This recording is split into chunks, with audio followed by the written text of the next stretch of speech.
नमस्कार प्यारे दर्शकों, मैं सुनीता सिंगल अपने चैनल एस्ट्रोलिंक में आपका हार्दिक स्वागत करती हूं और शनिदेव से ये प्रार्थना करती हूं कि वो आपके घर में सुख शांति बनाए रखें। दोस्तों, जैसा कि पिछले वीडियो में हमने बात की थी कुंडली के 12 भाव के बारे में कि कौन कौन सा भाव किस किस चीज़ को रिप्रेजेंट करता है, ये सब मैंने आपको कुंडली के माध्यम से समझाया था।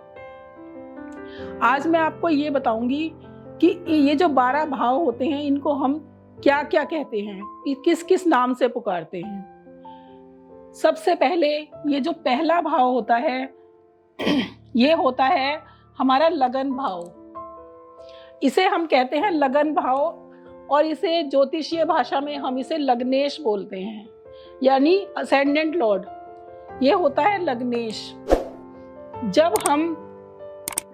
जब जो भी इस भाव में जो राशि होती है, जैसे कि यहाँ पर 1 नंबर लिखा हुआ है तो ये 1 नंबर भाव है, लेकिन इसमें राशि कोई भी आ सकती है। मान लीजिए यहाँ पर हम इसको 1 नंबर को हटा के यहाँ हम 2 नंबर लिख देते हैं। यहाँ पर 2 नंबर की राशि आ गई, तो जो राशि यहाँ पर लिखी हुई है उसका जो लॉर्ड होता है वो लग्नेश कहलाता है। उसके बाद आता है ये धन भाव, ये दूसरा भाव होता है। ये तीसरा, चौथा, 5वां, 6वां, 7वां, 8वां, 9वां, 10वां, 11वां और 12वां, ये मैंने आपको सब बताया था। ये जो 1, 2, 3 और 4, ये जो बीच के 4 भाव होते हैं ये केंद्र भाव कहलाते हैं। अब ये जो इन भावों में जो भी राशि लिखी हुई होती है, मान लीजिए कि इसको हम चौथे भाव को हम सुख भाव कहते हैं। अगर यहाँ पर 8 नंबर की राशि लिखी हुई है तो इसका लॉर्ड कौन बन गया? मंगल। मतलब कहने का ये है कि इन भाव में, कुंडली के किसी भी भाव में किसी भी नंबर की राशि आ सकती है। ये नहीं है कि मतलब ये राशियां फिक्स है, राशियां फिक्स नहीं होती, भाव फिक्स होते हैं।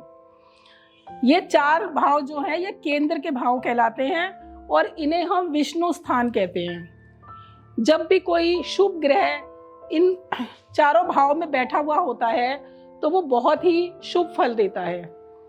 उसके बाद आते हैं ये पहला भाव, 5वां भाव और 9वां भाव, ये कहलाते हैं त्रिकोण के भाव, यानी ये लक्ष्मी स्थान है तीनों। अगर कोई भी ग्रह इन तीनों स्थानों पर बैठ जाता है तो ये बहुत ही अच्छा फल देता है। या फिर अगर इस भाव का जो लॉर्ड है अगर इस भाव में बैठ जाए या इस भाव का लॉर्ड इस भाव में बैठ जाए, या आपस में कोई भी, ये जो केंद्र के भाव है इन त्रिकोण के भाव से अगर कोई भी राशि चेंज करता है, एक्सचेंज करता है, तो वो बहुत ही अच्छा फल देता है। ये एक राजयोग हो जाता है। उसके बाद ये जो 6वां भाव है, 8वां भाव है और 12वां भाव है, ये 3 भाव जो होते हैं ये त्रिक भाव कहलाते हैं। ये कुंडली में अच्छे भाव नहीं कहे जाते, क्योंकि 6वां भाव जो है वो रोग, ऋण और शत्रु का है। तो ये चीजें तो हमारे लिए अच्छी नहीं होती, तो इसलिए हमने इस भाव को अच्छा भाव नहीं कहा। तो ये 6वां भाव जो है ये हमारा अच्छा भाव नहीं होता। अगर कोई भी ग्रह इस छठे भाव में आके बैठ जाता है तो वो अच्छा फल नहीं देता। इसके बाद आता है अष्टम भाव। ये जो अष्टम भाव होता है ये मृत्यु का भाव होता है, तो इसलिए इस भाव को हम बुरा भाव कहते हैं, त्रिक भाव कहते हैं। तो कोई भी ग्रह अगर इस भाव में बैठ जाता है तो वो कभी भी अच्छा फल नहीं करता। उसके बाद आता है 12वां भाव। 12वां भाव ये व्यय का भाव है, खर्चे का भाव है, तो इसलिए हमने इस भाव को भी अच्छा नहीं कहा। तो ये जो कुंडली के 3 भाव है, 6, 8 और 12, ये कुंडली के खराब भाव हैं।